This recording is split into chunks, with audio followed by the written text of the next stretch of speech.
Hey y'all, my name is Christian.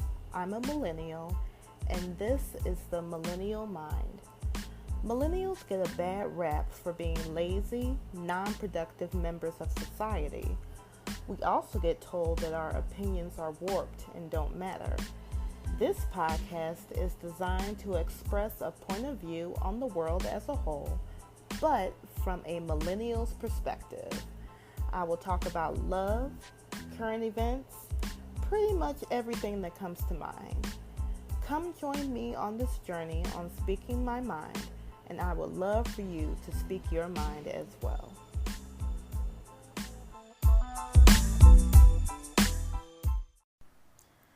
This podcast is sponsored by Anchor. Anchor is the easiest way to make a podcast. It gives you everything you need in one place for free, which you can use right from your phone or computer. Creation tools allow you to record and edit your podcast so it sounds great.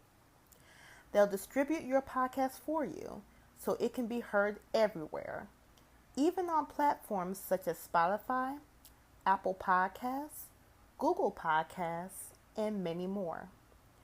You can easily make money from your podcast with no minimum listenership. Download the Anchor app today or go to anchor.fm to get started. Once again, you can download the Anchor app, that's ANCHOR, or go to anchor.fm to get started. Hey y'all, welcome to another episode of The Millennial Mind. Thank you again for joining me on another week's journey of speaking my mind, and I hope that you all are speaking your mind as well. So, I am super excited about today's topic, and it's something that kind of troubled me when I first heard about it. And you know what? I'll just get right into it. So, the name of this episode will be I Don't Forgive You. I just don't. I don't forgive you. And I'll talk a little bit on what I mean by that. So, lately, if you've been watching the news, you've been seeing a lot of media articles and media stories on Michael Vick. And if you don't know who Michael Vick is, let me give you a short summary of who he is. So Michael Vick, he's 39 years old. He's a former NFL quarterback who played 13 seasons, primarily with the Atlanta Falcons and the Philadelphia Eagles. He holds the record for the most career rushing yards by a quarterback and the most rushing yards by a quarterback in a season. Recently, I think it was about a month or two ago, and you know what, let me back up a little bit. So, like I was saying, Michael Vick, he's a former NFL quarterback, so he's retired right now. So, a couple months ago, the NFL announced that Michael Vick will be honored as a honorary Pro Bowl captain. And basically, that role, in that role, he would mentor the game's participants and make appearances throughout the week of festivities in Orlando, which is where the Pro Bowl will be this year. And then if you don't know what the Pro Bowl is a competition matching the top players in the American Football Conference, the AFC, against those in the National Football Conference, the NFC. So it's like the all-star game of the NFL, if that makes sense. Of course, when this announcement came out, people had a lot to say. Why did people have a lot to say? Well, if you remember, in 2007, Michael Vick pleaded guilty to running an illegal dog fighting ring in southeastern Virginia. He admitted to sharing in the proceeds from these dog fights. He further admitted that he knew his colleagues killed several dogs who did not perform well. He admitted to being involved in the destruction of 6 to 8 dogs by hanging or drowning. As a result of his actions, he served 21 months in prison, went bankrupt, and lost all of his endorsement deals. Since his release, he's lobbied against dog fighting and animal cruelty. He's donated to various charities and spent a lot of his time speaking out against the ills of his past actions and what can be done to stop it from continuing. So in 2007, I remember when this happened. I was 17, so I was kind of old enough to understand what was going on. So I remember there being a whole uproar about these dog fighting rings that he had. Now, Michael Vick at the time, I believe he was in his late 20s. So he was young. And from what I know with these dog fighting rings and getting involved in dog fighting, you can make a pretty penny off of it. I don't know why he wanted to do that when he was getting a lot of money from the NFL, I'm sure. But that just shows that as humans, we're never satisfied. But he got involved with that. I remember them raiding his house and, everybody being upset about him mistreating these dogs, and which as a 17-year-old, I didn't really understand. I'm like, it's a dog. Why is he going to federal prison? Not just any prison, but federal prison over a dog. It just didn't make sense to me. But it caused a full uproar in America. These pet organizations were lobbying against him, protesting, what he did, saying that he was a horrible person, all of these things. But he did his time. He went to federal prison for about 21 months, served his time, came out and did better with what he was doing. He, as far as we know, he's not involved in dog fighting anymore, and he's actually, like I was saying before, came out and spoke about it.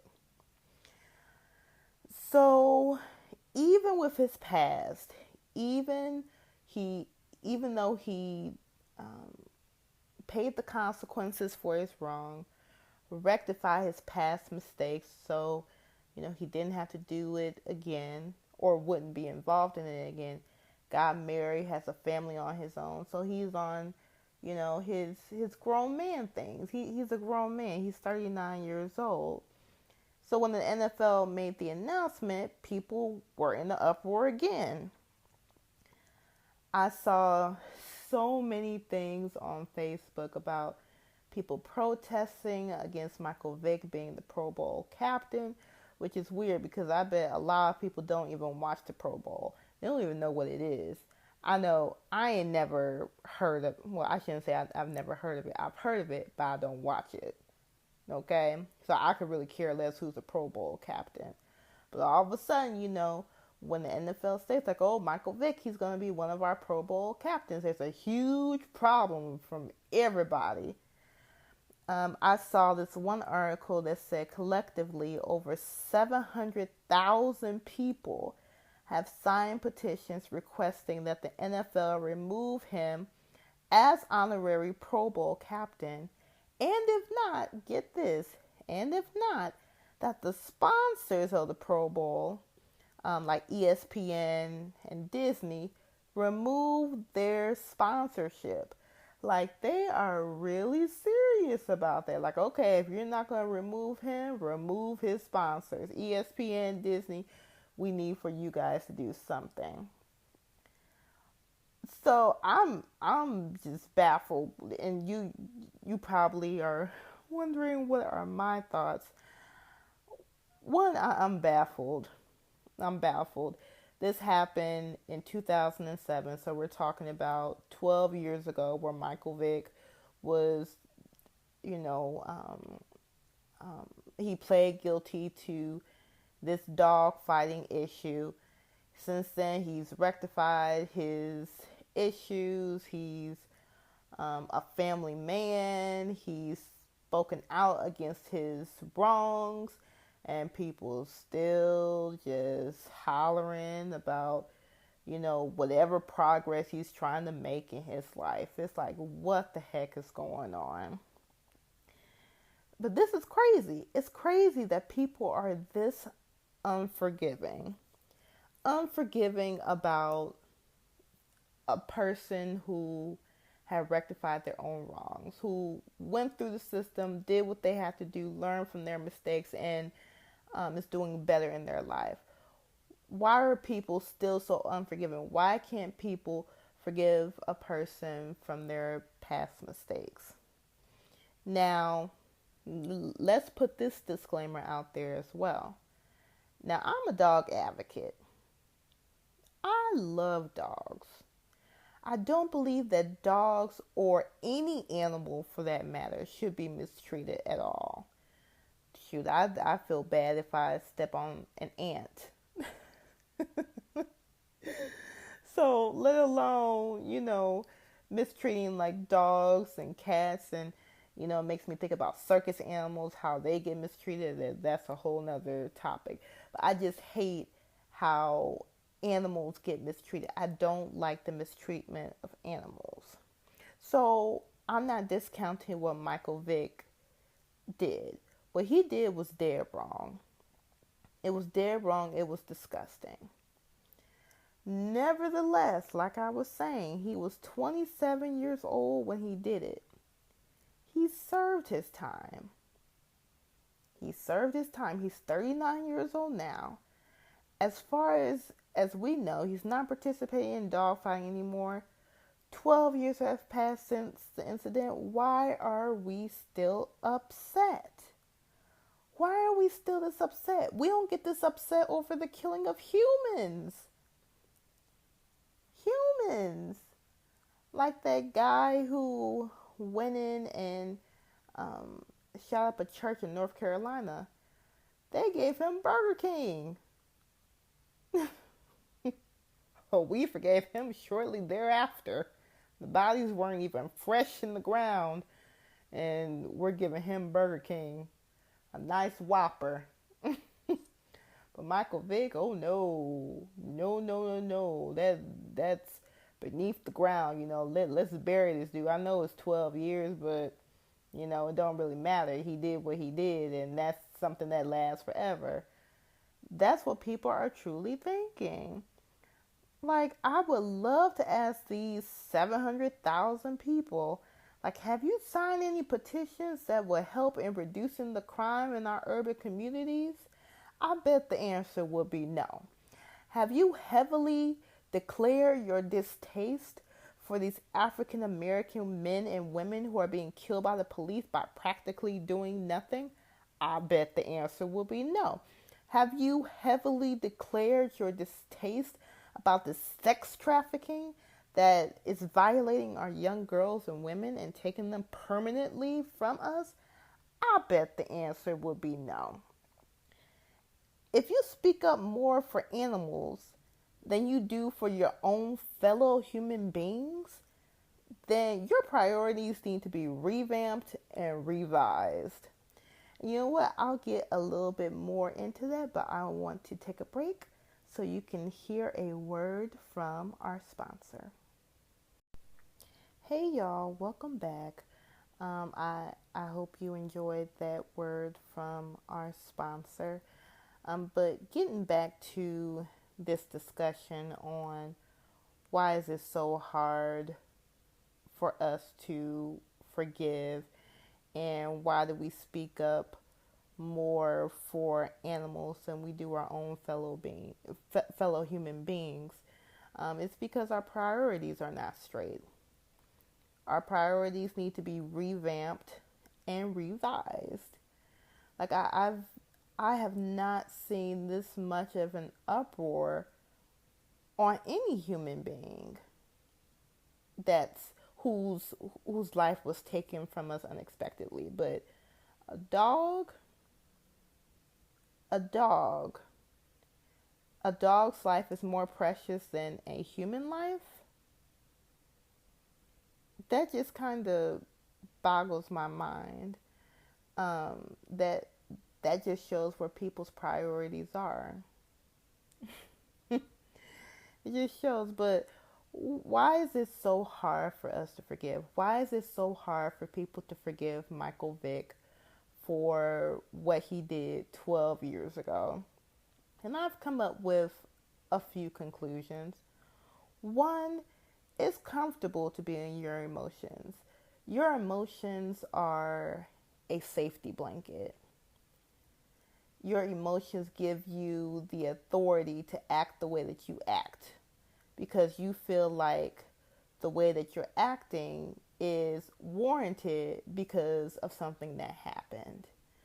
So these people who signed these petitions, these 700,000 people who signed these petitions, feel like their anger and their outrage is warranted because of something that happened 12 years ago. It doesn't matter that it happened 12 years ago. It's just the fact that it happened. Because Michael Vick, he isn't human. He's just not a person who's supposed to make mistakes. But, since he made this mistake, then we're just not going to forgive him.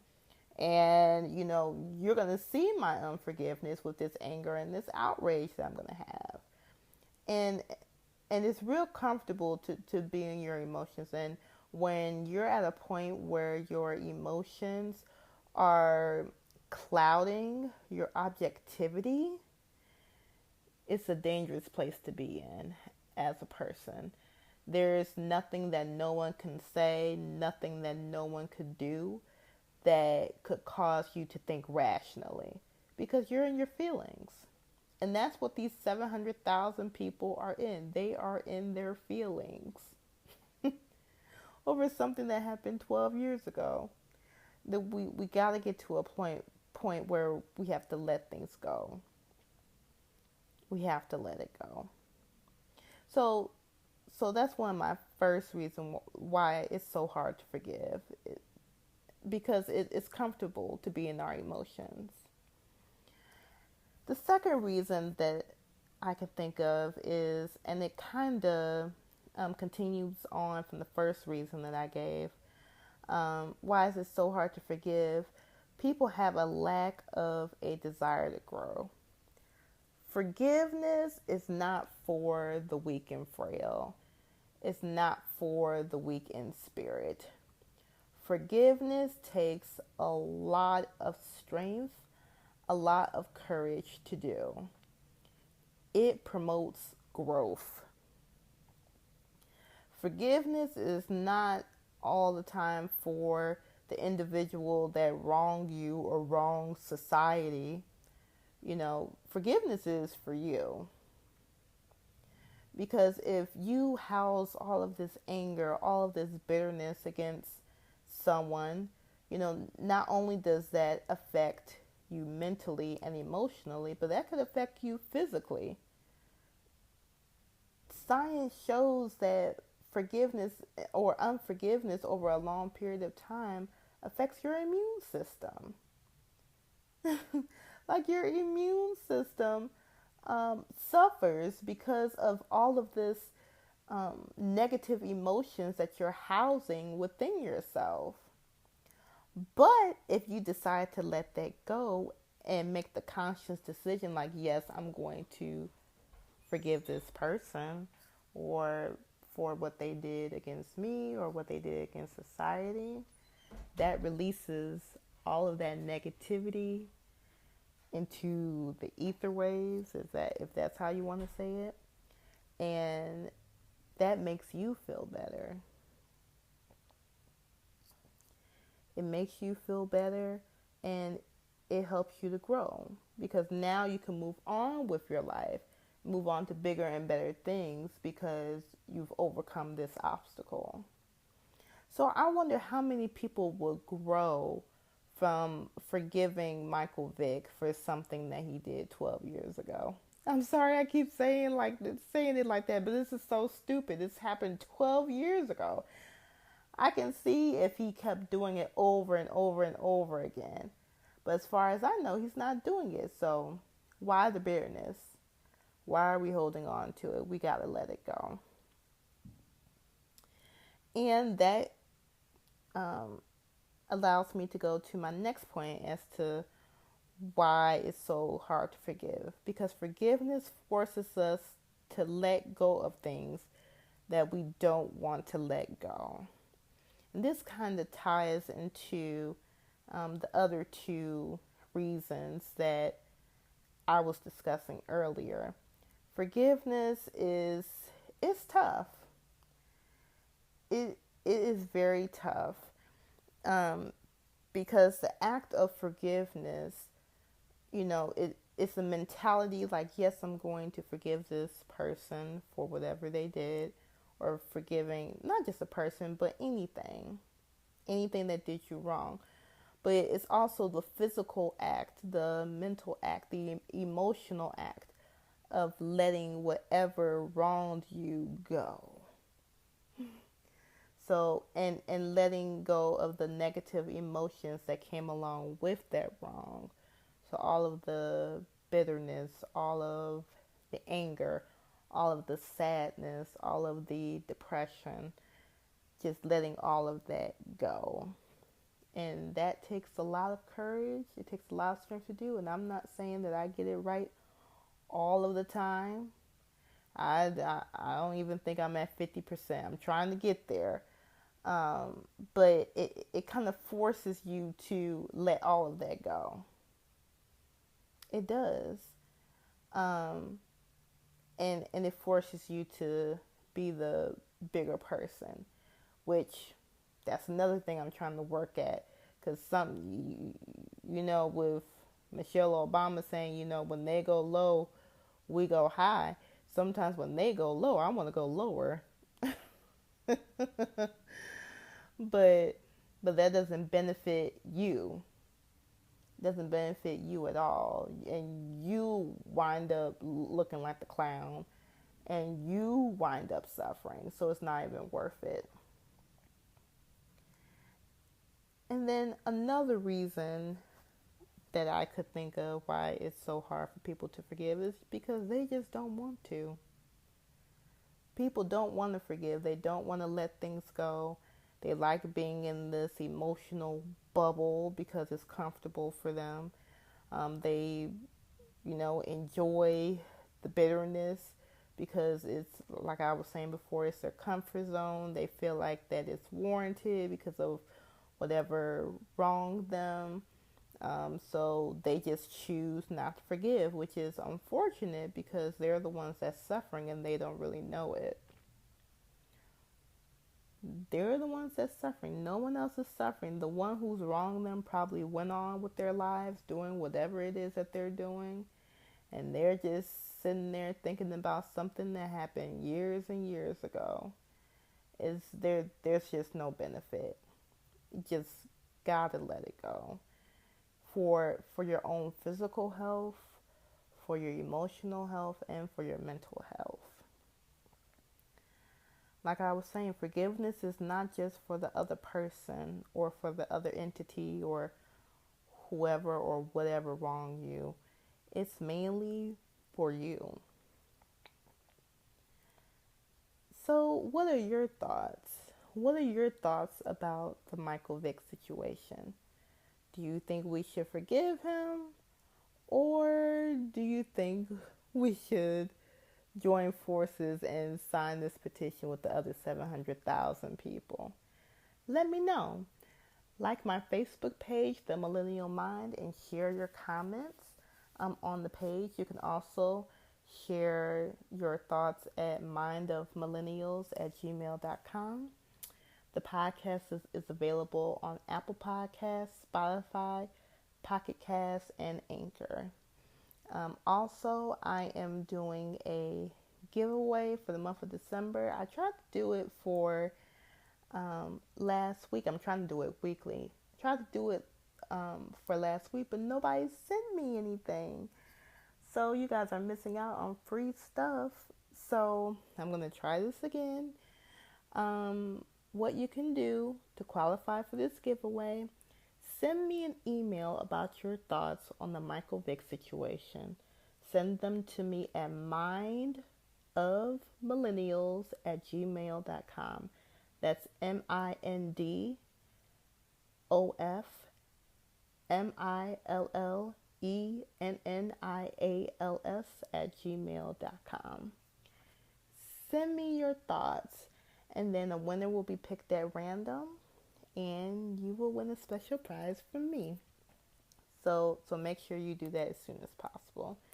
And before I let you guys go, I have a quote that you can marinate on this week. It says, "Forgiveness isn't approving what happened. It's choosing to rise above it. If that ain't the truth, I don't know what is." So I hope you guys enjoyed this episode, and until next time, I will see you soon.